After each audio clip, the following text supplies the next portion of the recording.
ओम गणपताय नमः।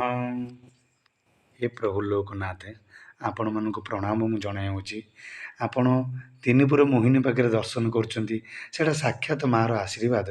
मु पुरी टू वृंदावन पदयात्रा करके जाइली। मो जन्मस्थान हूँ पुरी आसिंदा कपिलेश्वरपुर घर मुक्तिमंड ब्राह्मण। माँ को आशीर्वाद पाई आपण मैंने दर्शन करूँ। धन धान्य परिपूर्ण रे, अष्ट ऐश्वर्य संपूर्ण रन घर सुख शांति प्राप्ति पाइबे। महाप्रभु को आपण चरण को विनती करी कहूँ जगन्नाथ नीलांचल क्षेत्र में आपण चैनल को सब्सक्राइब करूँ, लाइक शेयर करूँ।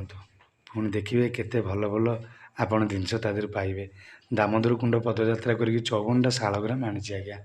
मु पदयात्रा करी 14टा शालग्राम आनी महाप्रभुଙ୍କର सेवा करछि। तार वीडियो हे मां जगत जननी मां जगदम्बे मां भगवती, हे राजे राजेश्वरी जय मां विमला, हे मंगला, हे मां दक्षिण काली, हे मां तो लक्ष्मी नारायणी, हे मां गायत्री, हे मां तो सावित्री, हे मां तो सटीदशी, हे मां तो पृथ्वी, हे मां तुलसी, हे मां सेवती, हे मां दुर्लभा, हे मां दयना, हे मां तो जगत जननी मां त्रिपुर मोहिनी।